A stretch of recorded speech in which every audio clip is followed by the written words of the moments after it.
Imana nishimwe, ndabaramukije aho muri atandukanye.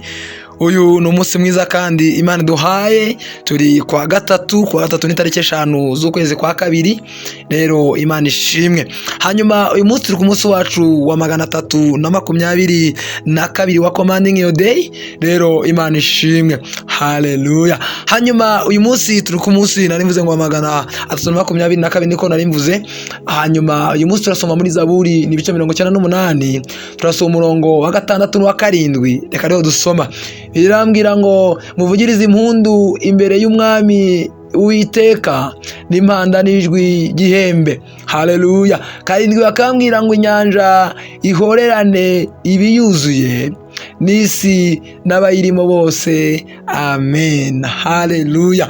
Ngaya magambo tugomba gusengeraho muri kino gitondo cyo kuwa gatatu. Biriya yambwiye ngo muvugirize Uwiteka Imana yacu impundu, umwami wacu n'impanda n'ijwi ry'ihembe, kuko ni Imana igira neza. Ubyuka muri kino gitondo ujya muri shuguri zawe, uyu munsi wa gatatu Imana irakubwiye ngo inyanja ihorane ibiyuzuye n'isi n'abayirimo bose nibavuge, nibakomera amashyi, nibatarakira Imana, nibavuge gukomera ku Uwiteka. Uyu munsi wa gatatu aho ujya, aho werekeza, Imana irakubwiye ngo iri kumwe nawe, irakubwiye ngo igufunguriye imiryango, irakubwiye ngo nikikuremerereye ikigukuyeho. Hanyuma uyu mwanya iguhaye kugira neza n'imbabazi, ikwambitse icyubahiro nk'ikamba ku buzima bwawe. Mana we ushimwe yuko data tugiye kuramya, ushimwe ko tugiye gushima.